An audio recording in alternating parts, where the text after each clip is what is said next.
In five, four, three, two, one. Welcome everybody to another episode of the Genius Brain Podcast. I look like fucking trash. We both do. I know. But we can. Because it's a podcast and this is audio shit. And you guys don't care about what we look like, right?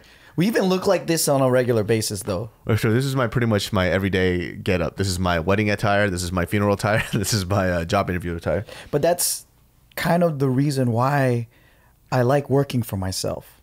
Oh, for sure. Which brings us to the topic of the day.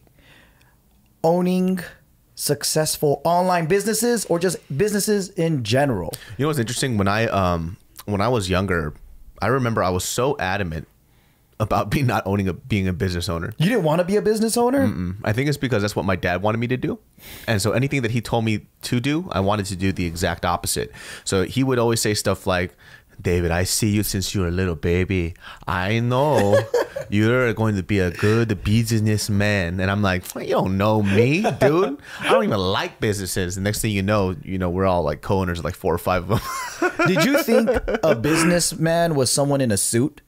I thought it was somebody that would just be doing the daily grind every day, just punching numbers and That's what I thought. Because my dad owned a business. I mean, he had a music school. Yeah. And I never tied the two together. Because when my friends asked me what my dad did for work, and I would come home and I'm like, Mom, I know you're a dentist. And she's like, I'm not a dentist, but I work at a dentist office. And I'm like, but what's dad?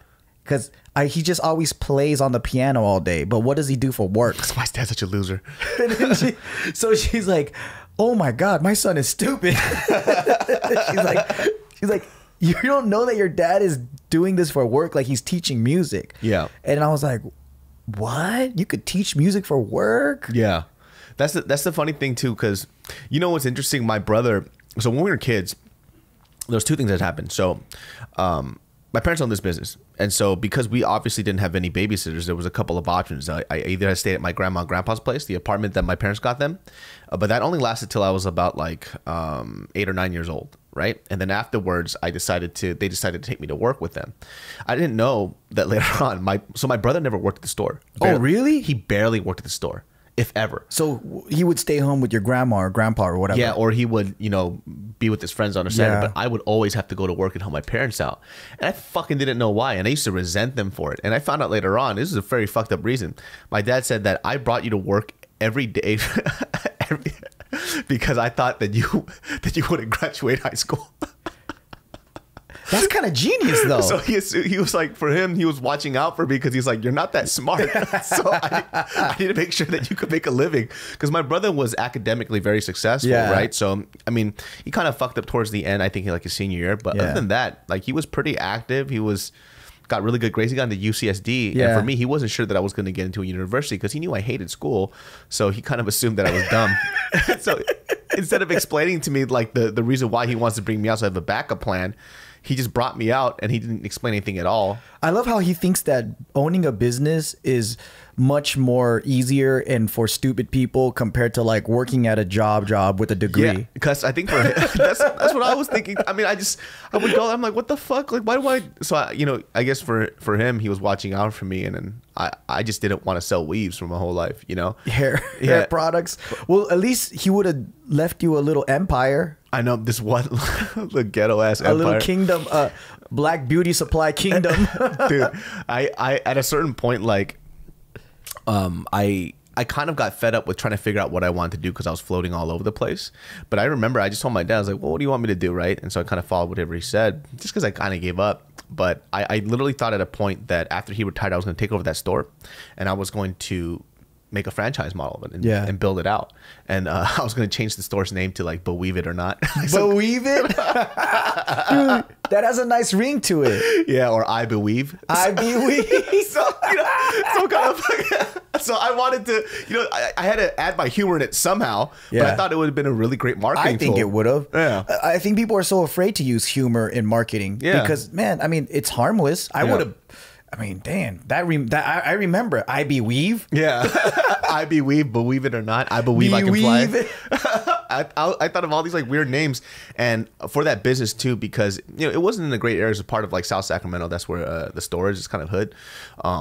So we had to deal with a lot of like theft. So what I wanted to do with the store is just instead of having all these products out, I was gonna kind of revamp the store, gut it out, put a lot of these products on display in a case, and have like a number and tab system. So if they wanted to get a product, we would actually expand a majority of the store, not to stock up the stuff, but the stock would be in the back. And what they want, we would go get it in the back and then get it for them. So number one, they don't have to hunt for stuff, so they could get the products way faster.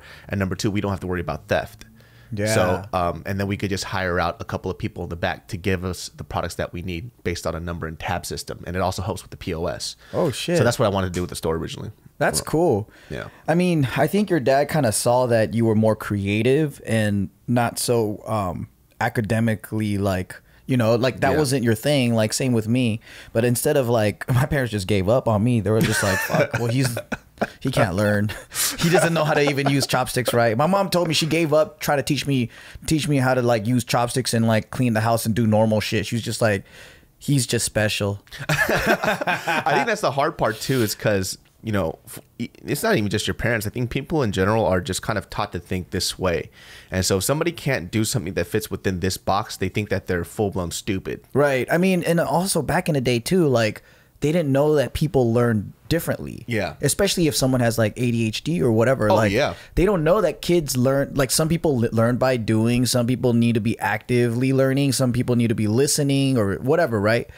And I think a lot of us turn into business owners because we need to be highly stimulated. Yeah. Like, I know a lot of kids like listen in and whatever. Well, they're not kids, you know, they're in college or whatever. And they want to open up their own business, but they don't know where to start.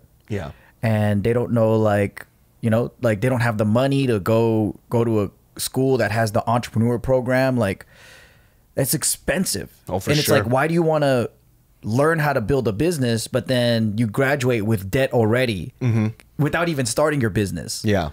So this is kind of like an interesting time because I think a lot more people want to do their own thing. Yeah. And with online, I think it's possible. Like, we were able to do shit super simple on YouTube. Yeah. And it's entertainment, but I think what kept us living on YouTube, because we've seen a lot of people come and go. A lot of people do not survive on YouTube. And I think what's kept us going on, so this is going to be my 12th year, and for you it's probably like 8 or 9 or something. It's like 8 years, yeah. Yeah. We're survivors, man. Anyone that can survive past 3-4 years on YouTube, you've made it. Yeah. But it's doesn't mean that you're coasting. You have your fan base, but you still got to grind it out. Yeah, for sure. And without a business mind or an entrepreneurial mind, it's difficult to survive. Yeah, that adaptation part was a huge thing that I didn't realize that we were doing that other people weren't, right? Yeah. So for example, like, here's a great example. Just Kidding News was an adaptation move, right? Yep. You guys were doing so many sketches, and even I was doing like sketches like maybe twice a month. Yeah. And sketches were really fun. Like, they kind of fulfilled this artistry side. It was when a sketch hit right, it made us laugh, it made us feel really good. But at a certain point, you know, that format started to die out, and then we couldn't upkeep it. It was expensive as fuck. Yeah, and there's a lot of competition. Oh, for sure. And then, dude, we used to crank out a skit every week. I know, every week you guys insane. That made no sense to me. I mean, we weren't making money off of it. You know, a lot of us weren't taking anything. Yeah. And it wasn't sustainable. For sure. Yeah. And that adaptation was huge because I see, like, here's a great example that a lot of you guys may not know. When YouTube started, there was a lot of, albeit, and I think people can't agree with me, a lot of mediocre musicians.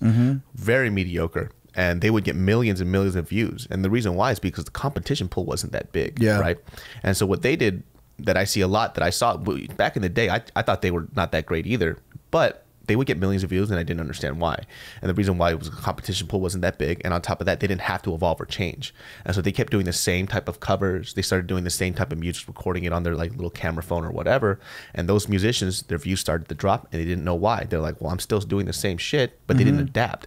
They didn't change with, like, they didn't get better. They didn't get, because some of our friends are survivors, and they might not be the best musicians, but they understand how to make their fan base happy. For sure. So, yeah, you're right about the whole evolving and adapting and all that. Like, we're the only news source online that doesn't require funding. Like, everyone else, I think, they're supported by a bigger brand. Yeah. You know? Like, I think Vox gets they had a huge injection from NBC or something like that, some major network. Yeah. I don't know about the Young Turks or all whatever, but we're also a comedy channel, but everything is self-sustained. And I think that's what's people like. I don't think people understand that is like when you try to create a bigger operation, you need funding, and that's how these people stay alive. That's why a lot of these, you know, other channels, they shut down because it's not sustainable. Yeah. That's it's that online business thing too. It's so funny how it's like a majority of how everybody gets anything, right? Yeah. Like, for example, Amazon. I would have never thought a majority of the household products that I buy would be online and not in a store. Yeah. And it would be more convenient to order it than it is to actually go around the corner and go to that grocery store. It blows my mind because I remember when I was a kid, this is when they had this whole pyramid scheme thing come out. And basically what the pyramid scheme was like, they were selling energy drinks and you could get a case of it for cheap or whatever the fuck it was, right? I didn't complete it because it actually required me to do work. So I was like, it wasn't because I didn't believe in it, it was just because I was too lazy. But I remember having a conversation with one of the recruiters and he was telling me that, he goes, well, you know, you can get it online. Well, it's easier to do it this way than to go in the store. But I was arguing to him as I would never do that. I was like, I would never just get it online. I could just go drive to the store and pick it up. I thought it was dumb. I was like, this is stupid. I was like, I don't think people would ever believe that waiting for something to come into the mail versus just walking around the corner and picking it up is going to be easier. And I was completely wrong because I'm an online person to the max right now. Oh yeah, and back in the day too, like you didn't trust buying shit online. Yeah. Because you heard so many stories of people's credit cards being stolen and all that. And and the shipping kind of sucked too back then. Because like you had to wait like a week or two. Yeah. Hell no. Because Amazon's next day. Yeah. They literally, what did I order? Sometimes even with Amazon, I'll order, it's supposed to come in 2 days and it comes like in 6 hours. Yeah. Like there's a package right there before the sun goes down. It's like, what happened? Yeah. Like, I don't You order in the morning and it comes in. So nowadays I think you have to be online to survive as a business. Like having a website, having all those things. It's like, maybe because I found my success online and all of my businesses are online, it's difficult to see how people can kind of stay like in their little, I don't know. It's like they don't want to change and they don't want to make a website. And it's like, do you know that you might not survive? Yeah. Hey guys, before I share the details from our awesome sponsor, I just want to let you know how important it was for me and David to have our own website when we opened up our online retail store.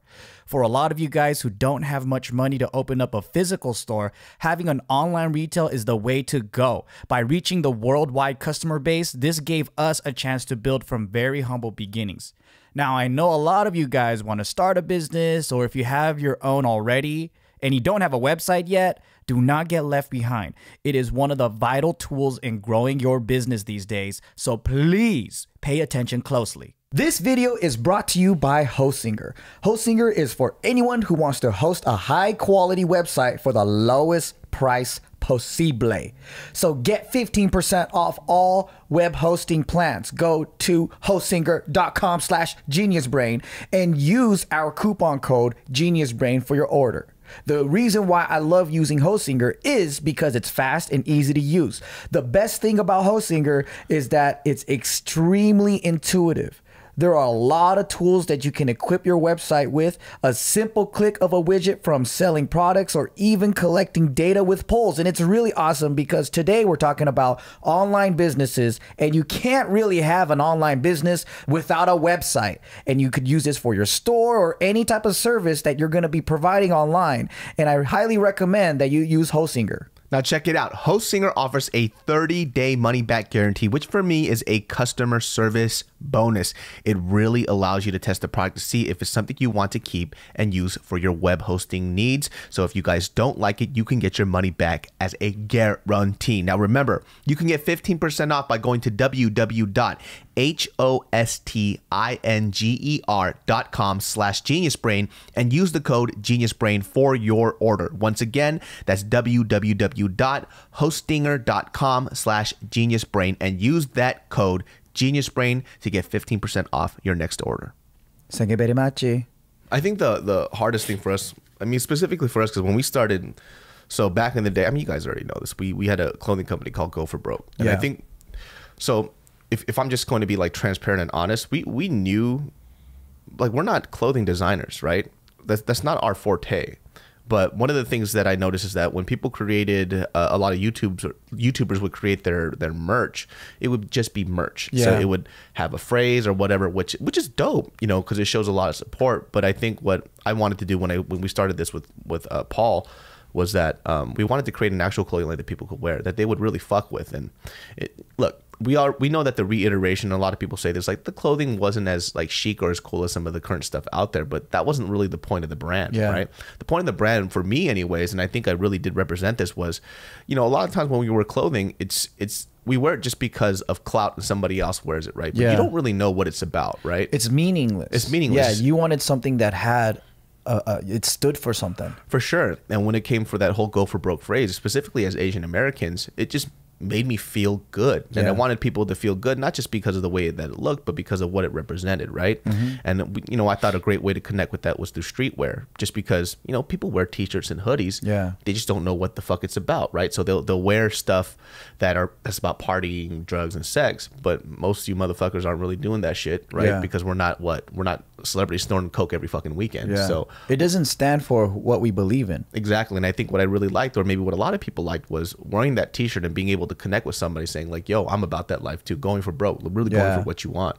And so that's kind of like how Go for Broke really had a strong foundation and a big fan base. And, you know, when that company blew up to the size that it did, it was all through online sources. We didn't go to a retail store. It wasn't like sold at any retail stores. It was direct to consumer, direct to our fans. It was just all grassroots, you know? And I mean, this isn't to brag or anything like that, but the power of online is so crazy because within, was it 3 months or within the first 6 months, we generated about $600,000 in sales. It was insane. Amazing. To me, I didn't know what to compare it to. Because I mean, like, you know, like, I don't know how much clothing brands make in general, but if you think about the level of influence you have, like on an online level, your access is the world. Imagine if we had a storefront. Our access is to whoever can get walk there. To the store. Right. So to me, that's like limiting. And I don't know, like, unless you're a food, like of course you're a restaurant, you can't access the world, right? Like, people got to eat your food, but all other businesses, I'm thinking, if you can, like, you should get online. If you don't, like, what are you doing? Or even, like, some people refuse to make an Instagram or like, and I'm like, well, okay, maybe that's your business. Maybe your business is about being underground, and that's fine too. But if you're refusing technology and you're refusing to doing this stuff, why? I don't understand. You know, I always found that odd too. Like, there's still a few businesses that are they just think it's dumb, you know? And there's food businesses specifically that are literally developed and built off of Instagram alone. There's a show on Thrillers called InstaChef, where these home chefs had their whole living based off of Instagram. And they cook and make food out of their house, and they've developed a huge fan base through that way. People have developed their whole life through Instagram. I mean, there's influencers, right? These girls that literally just show their butthole. You know? And then they're making so much money just showing their ass. Like they're having huge brand deals with like major brands like Coke. That's you know, true. like Coca-Cola, right? You know what I mean? Just from showing ass. You know what I mean? So the power, the power of that online community is pretty insane. And I think for those of you out there that do want to start a business, specifically selling a product direct to consumer, that online, there's nothing else besides online. Like, what are you going to do without it? And it's so cheap to start. I think online business really, the overhead is way smaller than opening up a brick and mortar. It's giving power to the people. Like, even now, like, it's easier to open up a clothing brand because you have something like fulfillment shops, or you have like these different companies like Teespring or whatever, where you can just put your design on a t-shirt and then they take care of everything for you. And it's like, you might get a smaller cut, but dang, dude, like, for someone who doesn't have that much money to start with, and you just have a lot of talent, you could create a clothing line that way. There's a lot of things that people can do. And I think it's even easier now than when we first started YouTube. because the options and the infrastructure and what you need to start an online business, it is so much easier. And yes, there's more competition, but there's more people every year going online.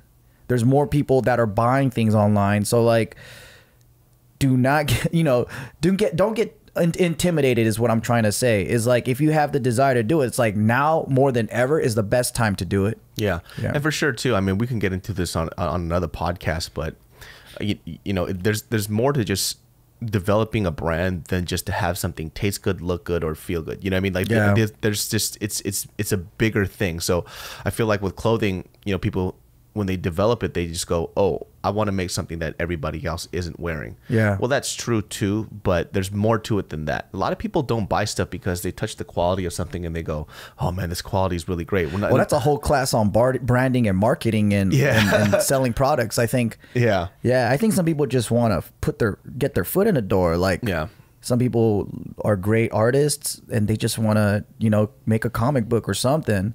Yeah. And they just don't know how to start. But I'm saying, like, it's so much easier now. You can just type it in Google. You can, for sure, you could develop a website. You could just make it happen. Like, it's not like back in the day where you had to get hired and you hope you got hired to like Marvel or DC if you want to get a comic done or whatever, right? It's a different world. Yeah. So if I were to tell you guys the reason why like starting an online business is great for a lot of people who want to be like start off entrepreneurs, my biggest reason why is because the overhead is the smallest. Yeah, it's so cheap. Like before, if you wanted to open up a business, like the brick and mortar thing was the way to go. And you have no idea how much that shit fucking costs. It's expensive. But with literally direct to consumer type of businesses, the online businesses, it's all dependent on you. And even when you have a product and shipping and scale, like that's a part of the cost. Yep. So it's a great way to, like Joe said, to get your foot in the door. I mean, what do you really have to lose? Maybe like a few $100, if you saved it up, but experience is everything too. Yeah. And I mean, you can get that if you get like a part-time job, or you could save up. And for me, when I first started YouTube, I mean, all it was a laptop and a camera that we saved up and bought. Yeah. That's all it took. And fast forward to 10 years later, we made $1 million company. Yeah. And so it takes time, it takes energy, but it's really cheap. Versus like, you're right, back in the day, you had to save up a fuck ton of money and open up a little sandwich shop. Oh, for sure. Yeah. Or you went to the farmer's market, or you went to like a pop-up, like if they had events and carnivals and things. But other than that, it's hard, man. Yeah. What are you gonna do? Pass out flyers and shit? I know, dude. Just fucking be like one of those dudes out in the street. Yo, you like hip hop? Start selling your fucking album and shit. Oh my god, those are the days. And this isn't that long time ago. We're talking about 15 years. That's not that long. Dude, people still try to sell CDs and shit over in the fucking Hollywood Boulevard and shit. It's fucking crazy. Damn. What was your first? Did you have a business before you went on YouTube? So the first thing I tried doing was actually selling my parents' beauty products online. So we did that through eBay. Oh shit! How did that work out? It went pretty well. Like it was kind of cool because there were certain like hair products that were number one. I wouldn't say out of style, but a lot of people weren't looking for it as much. So we would sell it for super cheap. Not we make small profit on it, but it's a way just to move product out. And it was I tried to feel and it is sold pretty easy, and it was kind of fun doing it through eBay. I just hated the whole shipping process, having to ship myself, but other than that, it was fun to try out and do it. And then it worked out pretty well. Like eBay was probably the first online business store that you did without actually having to create your own website. Yeah that's same with me. That's my entry into the world of business, man. Oh, was it eBay? Yeah, like I would just sell stuff out of my closet because I lived in an apartment, right? Yeah. So before, what we would do is like if we wanted to sell junk, like we would just have a yard sale. Yeah. So then when we moved into an apartment, I was like, oh, I want to sell like all my old things that I collected and whatever. So I started selling this stuff, and I had a die-cast car that sold for $300 because it was a collectible. Oh shit! And I was like, oh, what the fuck? And then I was like, man, I'm onto something with this eBay stuff. So I would go to yard sales and I would like buy all this junk and then try to sell it. And that's why we have those like 8-track players and all that. You know, in the old office? Yeah. We used to crazy. collect old school electronics and like really cool antique looking things. And then that would start selling. And then I was like, man, this isn't selling consistently. Because like, it's like the lotto, right? Like, I don't know which ones are going to sell good and not. And then now, since we generated some money, like maybe I can just buy products that are cheap, wholesale price. Yeah. So we went to downtown LA and we started buying toys, like car parts and toys. And originally, like we wanted to do like car parts, like rice rockets, you know? Yeah. Like lights and all that. But then it was so expensive because you have to order like $10,000 worth of product or whatever. And we're like, fuck that shit. And then because I sold like that toy car for so expensive, I was thinking maybe I'll just sell toys. Yeah. So then we would buy like all these little Hot Wheels and all that. And then I got into airsoft guns. And then that business started generating like $5,000 to $8,000 a month. Like we bought a big van to like go down and buy some product, come back every week. We would ship it out by hand. And this was my first experience of like making consistent monthly income with just like on our own. Yeah. And the competition reported us to eBay because we used to write on the airsoft gun. I would write BB gun just in case anybody was looking for BB guns. Yeah. And then basically the bot or whoever took it, and then they said, oh, you can't be selling BB guns on eBay. And then I was like calling in like, it's not a fucking BB gun. Like I just titled it that. Yeah. But it was like a guy that's from India or whatever, and he didn't really understand English. Oh shit. So I was like, fuck. And my account got terminated for like a year. Damn. So there goes my business, right? Yeah. And we tried to open up a new account and all this stuff, but what ended up happening was if you don't have that like high review, people don't buy it as frequent. So I'm like, okay, fuck that shit, you know? But that was a good run because it gave me a lot of hope and it gave me a lot of confidence that I knew that I could make this work. Yeah. And at the time, my partner was like, business isn't for me. I want to get into film. So he decided to go back to school and, you know, right now he's cutting trailers. Like he's an editor for like shows like The Walking Dead and all that. He cuts these like commercial break trailers. Yeah. Like, you know, stay tuned for next season of whatever. Yeah.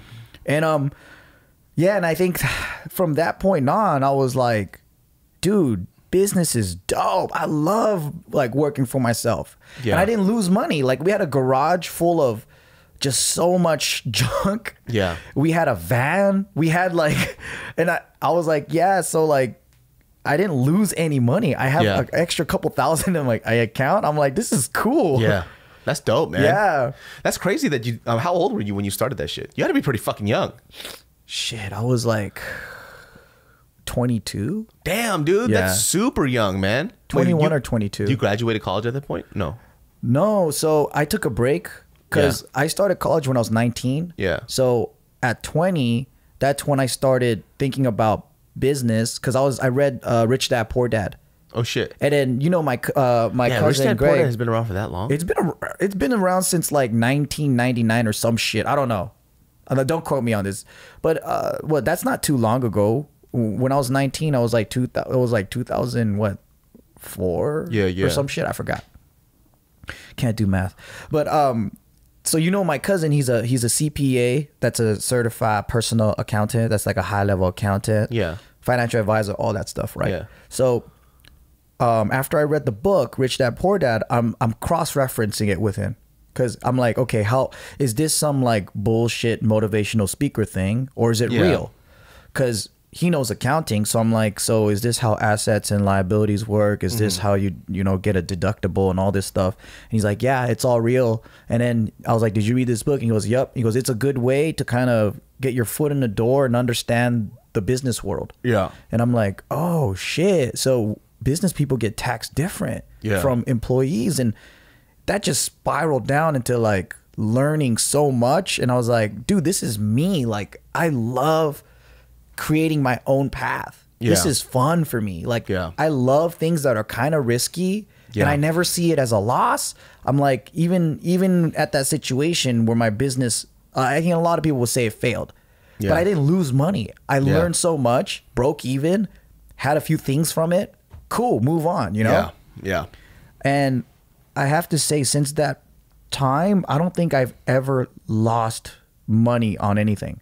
Yeah. It's always either broke even or just whatever. Like Go for Broke, we broke even. We got the money back from what we put in, and it was awesome. Yeah. Because we got to provide so many clothes for people, and on top of that, we got to give it to the actual foundation. Yeah. And now the foundation is running the Instagram and all that, and now they have a way to fund their their center and their programs and all that shit. And I'm like, dude, we got to create something dope, and it was all like out of our just out of our minds. Yeah. A lot of people don't actually know what happened to Go for Broke. Because I think we mentioned it a couple times, but nobody. I always get that question like, "Where's Go for Broke? Where's Go for Broke?" It's like, well, we made a couple of videos, and we had the whole, when we went to the city, like we had Alhambra City Council members and San Gabriel, and everyone came together, and then we had an official giving of the business to this foundation, Go for Broke Foundation. But I mean, like, I think like not everyone watches every single video that we post. Yeah. So they probably missed that, but maybe we should talk about it. Yeah. Because the foundation is starting to post content now. Yeah. But so when people ask, I think like one of the things that came up to a few people just who didn't watch that, they're like, oh, why did the company tank? The company didn't tank. We donated it. Yeah. We donated the company to the actual Go for Broke Foundation. So they're actually running it right now, and it's going to be their profit arm to help fund all their stuff. Yeah. So we have a relationship with the Go for Broke Foundation. And that was kind of like, I think that was like the cool part about it too, was just, we built this whole thing up, and kind of what that phrase and what that motto did for a lot of people who wore it and what it did for us, we got to give back to the same people that helped us out. Yeah. Which was so full circle. It felt really good. And it's crazy because I think it's difficult for people to understand, like, how can you give away a business if it's doing well? Yeah. It's like, well, to give you perspective, at the time, all of our businesses were doing really well. Yeah. So, JK News was making a lot of money. Our personal channels were making a lot of money. And at that point, we're sitting here raking in $30,000, $15,000 a month per person. Yeah. Right. At that point, you don't care about certain things. Sorry, it's not that you don't care. It's you can sacrifice something that's doing well. So at the same time, we were overworked because we didn't expect everything to blossom so fast. Yeah. At the time, we had Ask the Fields, JK News, JK Party, personal channels. We were doing shows. I mean, you were busy doing. Were you doing Gook at the time? You were filming Gook. You were also doing sketches, right? With the Kevin Hart's team. Yeah. You were busy in your own way. I was starting up Drips and Swirls. That's right, Drips and Swirls. Yeah, and we were doing all the food concepts at the time, Shrimp Daddy, whatever. And then so like I think we were at this point where we were starting a lot of businesses and we did not know which one will work and which one won't. So let's just ride this traction. And then it got to the point where everything did well. Everything's making profit. What do I let go? Yeah. And then one of the first things that we let go was Ask the Fields. Yeah. Ask the Fields was making $5,000 to $10,000 profit every month. Yeah. And we were just like, this doesn't fit with our future. Yeah. And even though we only film twice a month, we need those 2 days for other things like maybe writing a film or something. So even though it was making profit, we shut it down. Yeah. And I think that's hard for people to know, but it's called opportunity cost. Yeah. If you look up that word, it's basically there's two things that are doing well. Which one is gonna give you more value, right? Like, and simply put, let's say one thing is making you $20,000, the other thing's only making you $5,000, right? Wouldn't it make more sense to let go of the $5,000 thing, put more effort into the $20,000 thing that could make more? Yeah. Right? That's basically what ended up happening. So for Go for Broke, it generated a lot of income. Yeah. If we pushed it hard, it would have been a $7 million company immediately. But we had to reevaluate, like, what are we doing here? Do we want to be a clothing company. Yeah. Me, you, and Bart, all three of us aren't really clothing heads, and Bart already has Barbell Brigade clothing. What started off with that being like a passionate thing that was like, let's push this word go for broke and get everybody inspired and give them something to wear that's not about drugs and all this crazy shit, right? Yeah. What ended up happening was one of these guys, shout outs to Roy from Japangelis, he wanted to work with the Go for Broke Center and create Go for Broke clothing for the center. So they approached us and said, can we use the name? Or are you guys going to come after us? Which is so funny.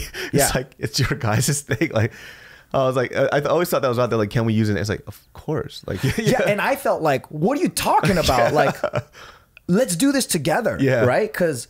And then the more we talked about it, I was like, guys, we really don't have the time to sit down and build a whole new line.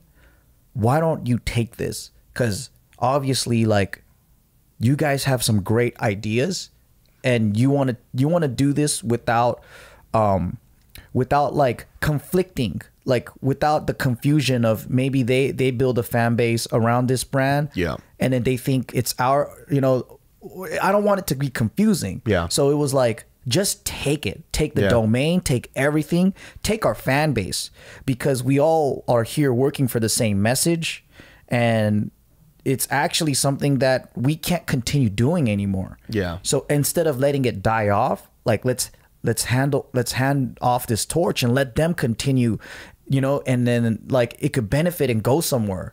To where it goes towards the veterans and goes towards the community center, and they have a dope ass like exhibition or like a center in downtown LA. If you go to Little Tokyo, there is a Go for Broke Foundation Center where you can go through this really dope exhibition, and you can understand what it was like to be Japanese American during the time of World War II.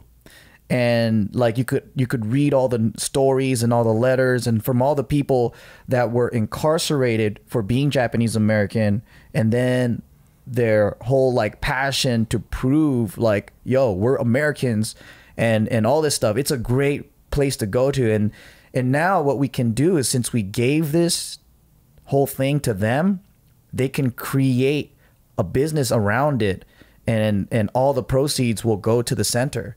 And that to me makes me happy. But I think it's difficult for people to understand that it's like, why would you give up profits? Because not everything's about money. I mean, that was the hard part. Like, even I feel like sometimes when I explain it, they go, that doesn't make sense. If it makes money, you would never give it up. I'm like, man, dude. But if you already make money, it's easy to give it up, is what people don't understand. Exactly. It's like, it's the whole opportunity cost thing. It's like, you're looking at it from the lens of somebody like you, who's a young person who has $0 in their bank account. You literally have fucking zero in your bank account.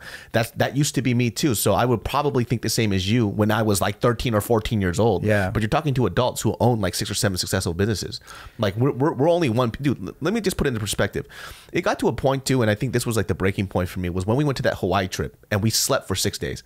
We went to Hawaii just to sleep. And that's how overworked we were. We were only sleeping 3 hours a night for like months and months and months. It was fucking terrible. And like when I looked back at it, I was like, okay, so the money is great. We have all these successful businesses, and even my mom put it to me like this too. She goes, what's the point of all that money when you're not even using it for anything? Like you're just sitting there, it sits in your bank account for what?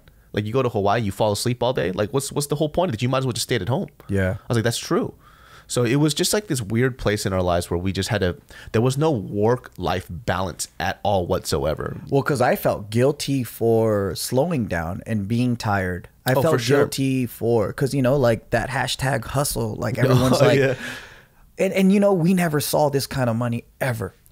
So if we refused it, I felt like I was being lazy, and I felt like I was being ungrateful. Almost, But the funny thing is, like, no matter how much money we got, we still look like bums. They're just like, I refuse. I'll never change, dude. That's the funny part, though. From outside, if you just see us walking down the street, like, we don't look like business owners and business people. And the imagination of what that is totally different. I think we've met a lot of entrepreneurs and people that are doing really well for themselves. And some people, they are the suit people because that's their industry, especially real estate guys or whatever. Yeah. Restaurant guys, not really. Yeah, for sure. I mean, that's why you even see these restaurant owners and chefs are all tatted up from fucking head to toe. Yeah. You know what I mean? It's scraggly as hell, but you know, they're like restaurateurs. They own like 3 or 4 restaurants. For sure. They're killing it in the game. And then that's why I love business ownership is the freedom. It's like you just have so much freedom of choice. Yeah. And it all depends on what you want to do. Like there's guys out there that opens a restaurant and they're like, my menu, my stuff, but I'm so damn good that I could charge like $200, $300 a plate and I open whenever I want and people still go to them. Yeah. I fucking love it. Yeah. Well, guys, hope that answered some of your questions about online businesses and stuff. Yeah. A lot of it was personal experience, man. And I feel like, you know, when we talk about this stuff, it's kind of cool because we've definitely experienced a lot together. And like this kind of information is very invaluable. You know? It is. We went through a lot of pains together, but I think if you go with the right people, you make great memories. Yeah. And you learn a lot of good shit. You learn a lot. Yeah. Well, you guys can catch us on Spotify, iTunes. If you're on iTunes, make sure you give us that 5-star because we need it. And then on top of that, just any kind of audio platform. Sometimes we get crazy, sometimes we get real serious, but this was like a serious question that people wanted to know. So we put our business hats on and hopefully you guys got that knowledge soaked up in your brains. And thank you very much for our sponsor again, Holsinger. Holsinger. Holsinger.com. Okay.